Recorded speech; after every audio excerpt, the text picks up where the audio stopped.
อ่ะกราบสบายดีเมฟซีพังลาวพังไทยทั้งต่างประเทศมื้อนี้กะมาพบมาพอกับน้องทงเนาะมื้อนี้อยู่เตาถ่านพ่อแม่พี่น้องตอนนี้กะทางน้องทงกำลังปัดกวาดหมองที่สิกองถ่านเนาะพ่อแม่พี่น้องโดยเพื่อนน้องทงก็ได้ก็อาจจะบ่ได้หลายปานใดเนาะโอ้มีไม้น้อยไม้ใหญ่ก็ถือว่าบักใหญ่ๆเลยแหละลำนี้เนาะถ้าว่าไปเอาเองนี่ก็คือสิเอาบ่ได้เนาะมันใหญ่โพดพ่อแม่พี่น้องอันนี้ก็ให้เพิ่นเอามาให้เนาะโอ้อันนี้ก็ทานบ่เบิ่นเพิ่นขวัดออกเลยเนาะเอาพื้นก็ได้ประมาณนี้แล้วเนาะก็บ่บ่แม่นรถไถของตัวเองมันก็น่าจะซ่าๆแหน่พื้นก็ได้เนาะพ่อแม่พี่น้องอาจจะบ่ไวคือเป็นรถไถของตัวเองเนาะพ่อแม่พี่น้องเนาะก็ขอนำเมฟซีเนาะทางเมฟซีของน้องทง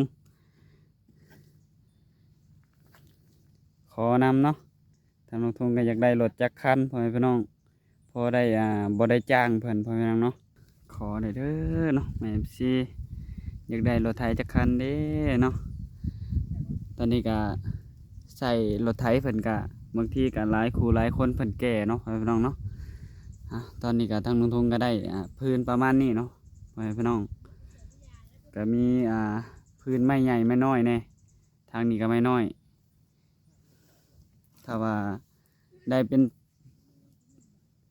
สาเหตุเนาะถ้าว่าได้เป็นรถไถของตัวเองนี่มันง่ายอย่างหนึ่งเนาะพ่อแม่พี่น้องจังบ่ได้จ้างเพิ่นแล้วก็หลายแนวเนาะถ้าจ้างก็แพงอยู่เดี๋ยวนั่งพักจักหน่อยเนาะพ่อแม่พี่น้องพอดีทางลุงทงก็ผึ่งส่วนแล้วเมื่อกี้นี้เนาะนั่งพักจักหน่อยก่อนพอดีนั่งพักกับพอดีทางลุงทงก็มาเปิดคลิปนี่แหละเนาะน้องชาเพิ่นก็ไปซื้อน้ำมากินเนาะพ่อแม่พี่น้องเดี๋ยวสิวางค้างวางหยังก่อนเนาะลองวางใส่ก่อนถ้าว่ามันบ่พอไม่น้อยจังได้ตัดมาเพิ่มเนาะ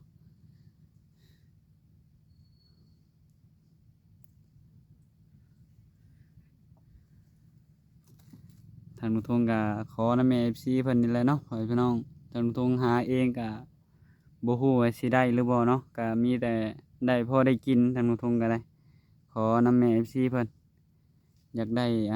รถจักรคันเนาะพ่อแม่พี่น้องเนาะมันจังสบายเนี่ยถ้าเป็นรถของตัวเองก็ได้โดย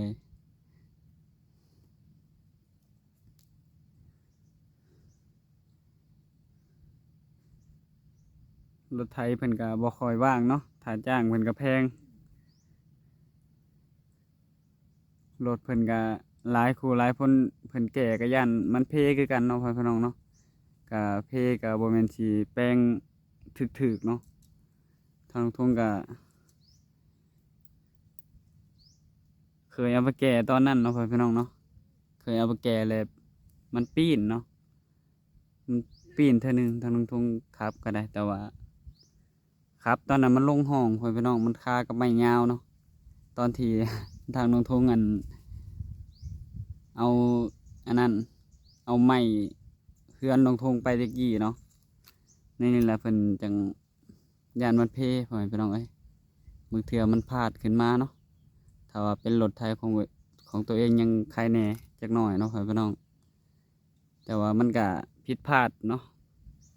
ผิดพลาดแต่รอบเดียวทางทงก็ได้แต่เดี๋ยวนี้ก็ใครแหน่เนาะก็มันบ่เป็นหยังดอกอันนั้นมันคากับไม้ยาวเลี้ยวรถบ่ได้แล้วมันก็ลงห้องไว้นี่นะโดย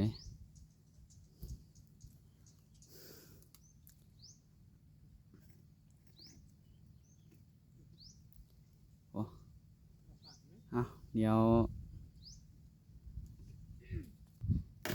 ตอนนี้ก็เดี๋ยวเศร้าห่มก่อนจักหน่อยเนาะ เดี๋ยวทางน้องทงกันสิไปเฮ็ดต่อแล้วเอาทางน้องทงก็ขอนำแม่ FC แล้วก็พ่อ FC เบิดสุขุสุขคนเนาะ FC ของน้องทง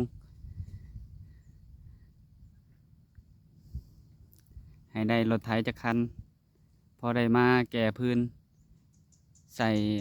เตาของน้องทงเนาะพ่อพี่น้องเนาะก็แก่ถ้ามีผู้จ้างก็แก่นำเนาะ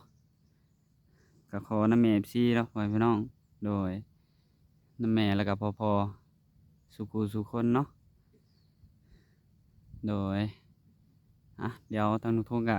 พักแดดจักหน่อยเดี๋ยวสิเฮ็ดต่อเนาะตอนนี้ก็ทางน้องทงก็สะได้หลายเติบแล้วมีแต่สิวางวางค้างเนาะวางค้างแล้วก็เอาพื้นใส่แดดบดละบาดนี่เดี๋ยวสิวางค้างเนาะโอ้ยาวเติบใหม่ก็ได้โอ้ทางปะนางเว้าหยังเด้โอ้จมอีกเลยโอ้ยสิจมมันยังถูกยากเอาสบายดีปะนางโดยสบายดีเอาคู่น้อยคู่ใหญ่ก็หาเป็นเสยบานนี่ผู้สูงผู้ต่ำก็ยังเอากันได้วะคู่น้อยคู่ต่ำยังหาบได้เนาะมันบนนักขางหนึ่งบ่ปะนางโอ้ไฟแล้วนางอยู่พุ่นน่ะเอาสบายดีโอ้ยิบทานให้ทางไอ้เจิด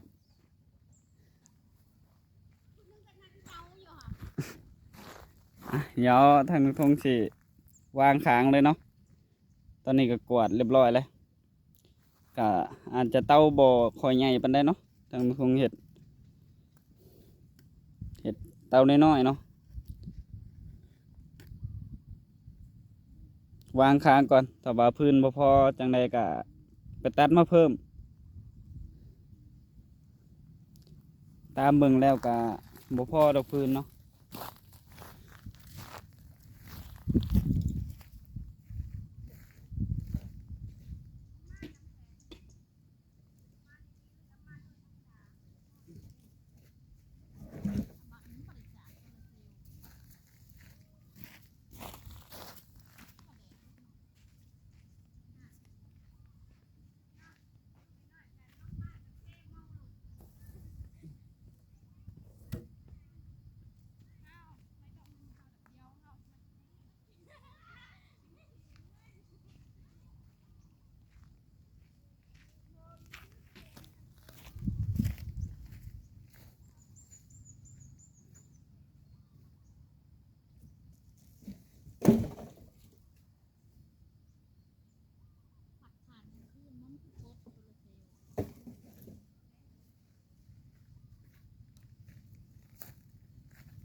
พื้นใหญ่เป้งๆเลยบาทนี่เป็นไดน้องสาปั๊มได้บ่สบายดีน้องสาเอาออกกันไว้ทงค่ะป้ามออกกันหมดเลยปั้นออกโคตรเองเลยตัวนี้นะเดี๋ยวห้าชิ้นจะเอาขาไปดูได้บ่มาดูตัดเอาบ่เห็ดยาวปวดมันเปลืองใหม่ตัดใส่คางไม่ได้เห็ดยาวเลยก็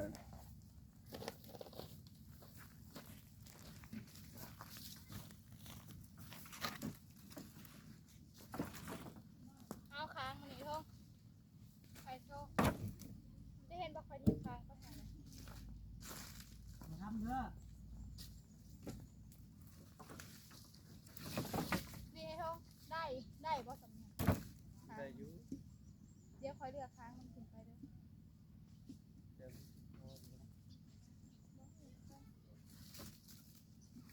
วางข้อหนึ่งเนื้อผสม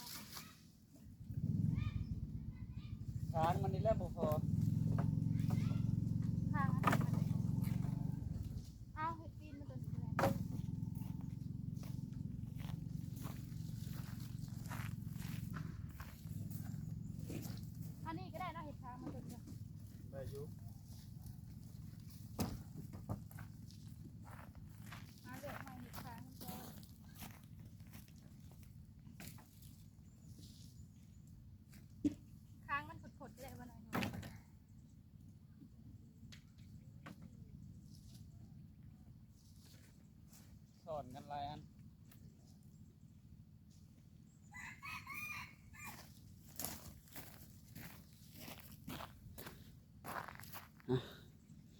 ไม่น้อยก็บ่ค่อยหลายปานใดเนาะ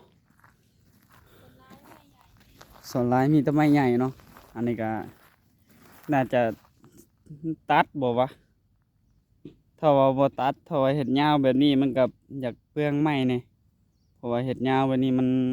อันนั้นเนาะม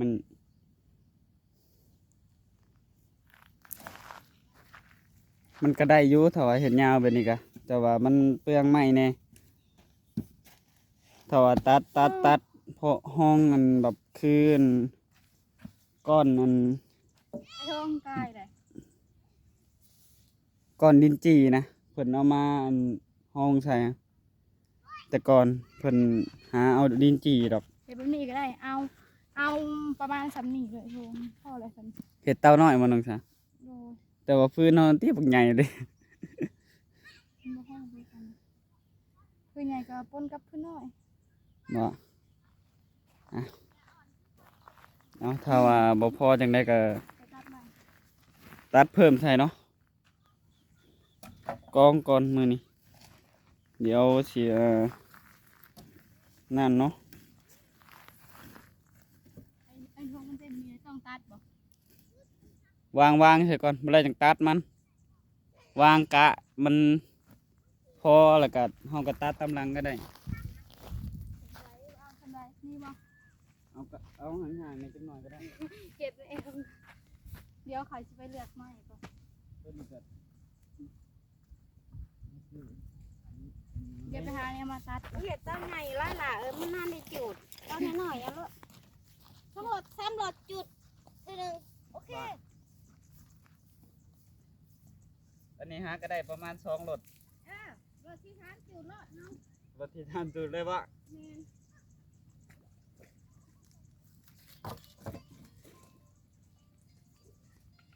มันนานได้กินเงิน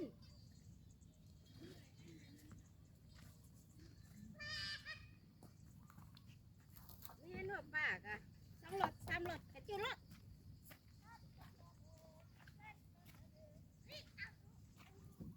มันใส่เงินเก่ามันมืดเลยจุดรอดช่องเลย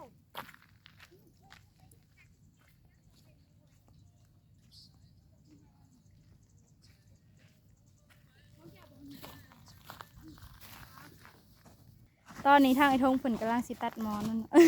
ตัดหมอนเนาะมันจังขวัดง่ายเพราะว่าบ่ตัดหมอนแล้วมันจะขวัดยากเนี่ยจังหน่อย เราบ่เคยค่ะเอามาซ้อนไปหาอันมาในหนังน่ะเอานี้เนาะ เอาประมาณนี้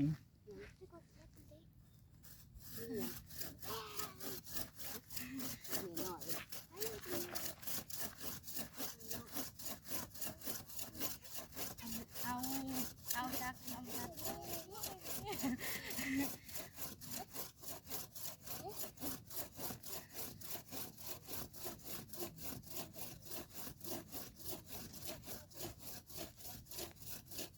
คิ้วหน่อยหน่อยทงเนาะเอาจักหมอนไอ้ทงคางละ6นะ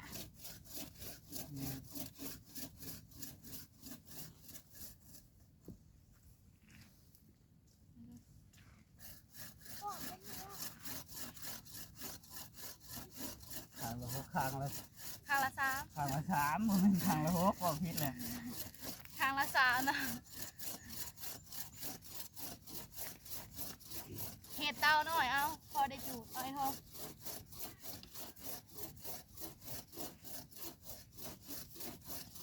เห็ดตอนแดดๆเลย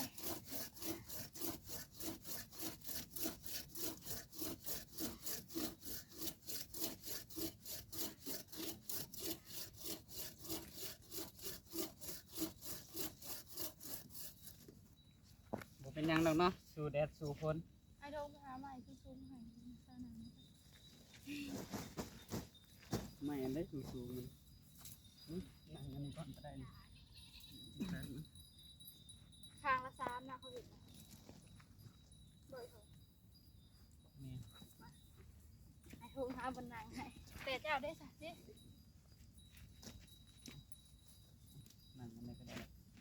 ไหนละ ไหนดู ประมาณนี้เนาะ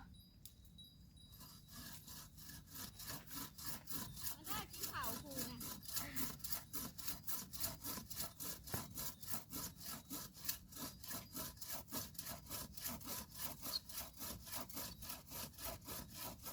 เลื่อยนี่ก็ยืมของเพิ่นมาเนาะโยกับผ้าก็ยืมของเพิ่นมา แต่ค่ะ นี่นะเอาค่ะนะ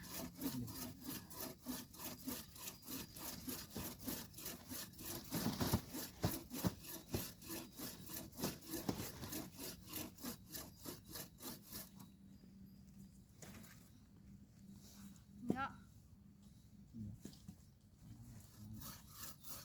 หักก็ได้3เลยอีก3นะ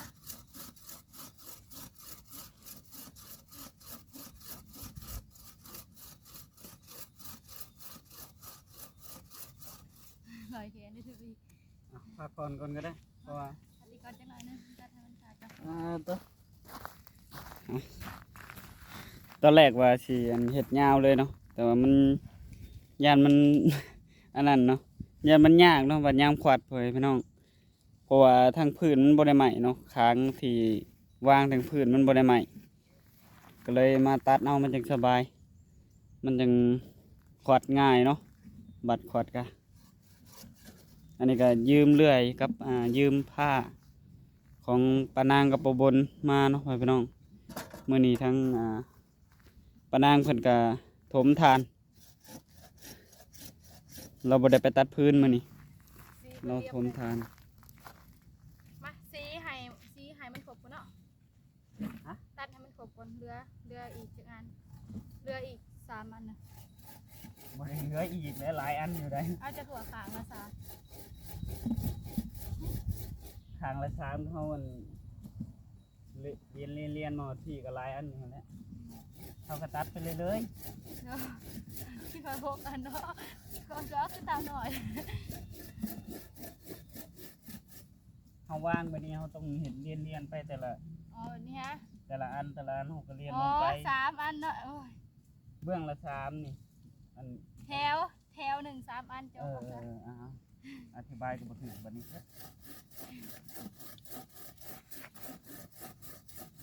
ปลายอันที่2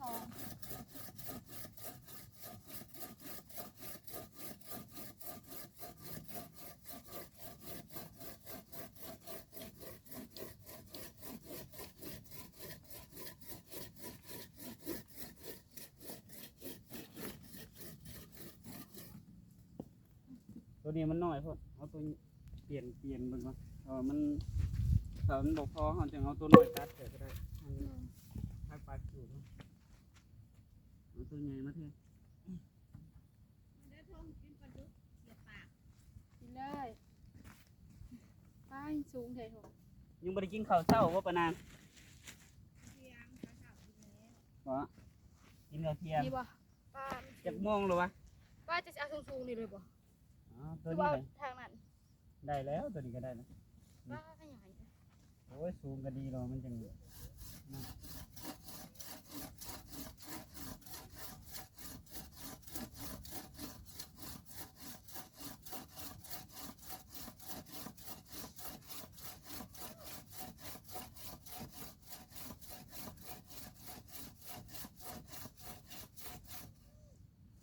มันสูงมันแหงให ป้า ม่ จะเปลี่ยนกันมาที่ทางก็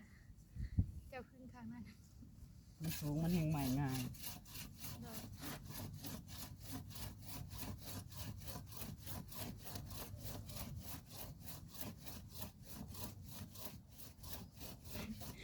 สีแล้วก็ผักสีแล้วก็ผักเนาะไม่ไง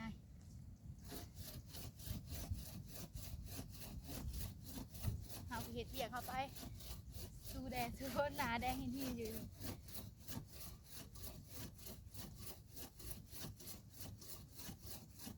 บาทหนึ่งก็เที่ยวออกมาแต่เห็ดทานน้อยเขาออกมาดิ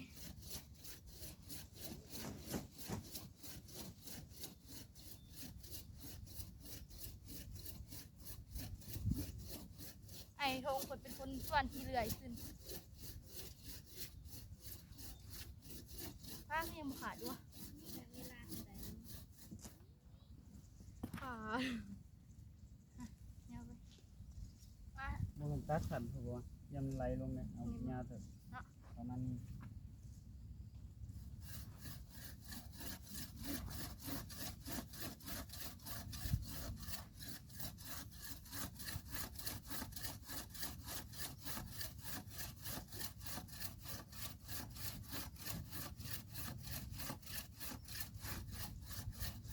เพิ่นนั่งถ้าบ่คอยเฮ็ดได้บ่คอยก็เฮ็ดได้อยู่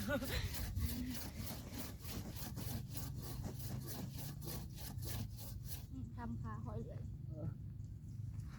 ว่ากัน ลุยต่อ ลุยงานต่อไปสู่ต่อไปเลยเถอะ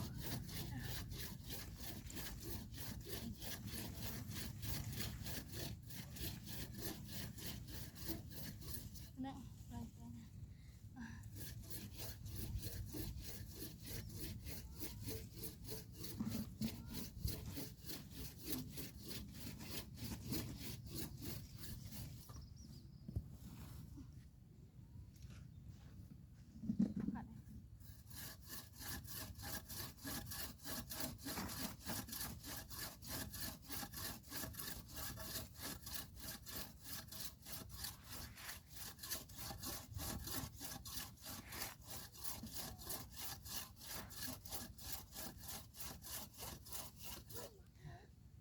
ไปเด้ใส่เลือดหมู หน้าแดงไหมครับ ฮะกระดาษเด้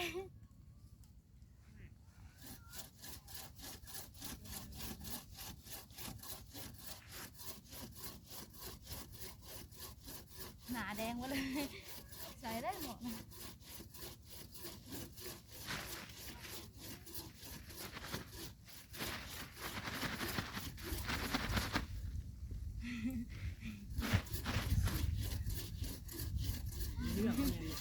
ยากสิขาดแล้ว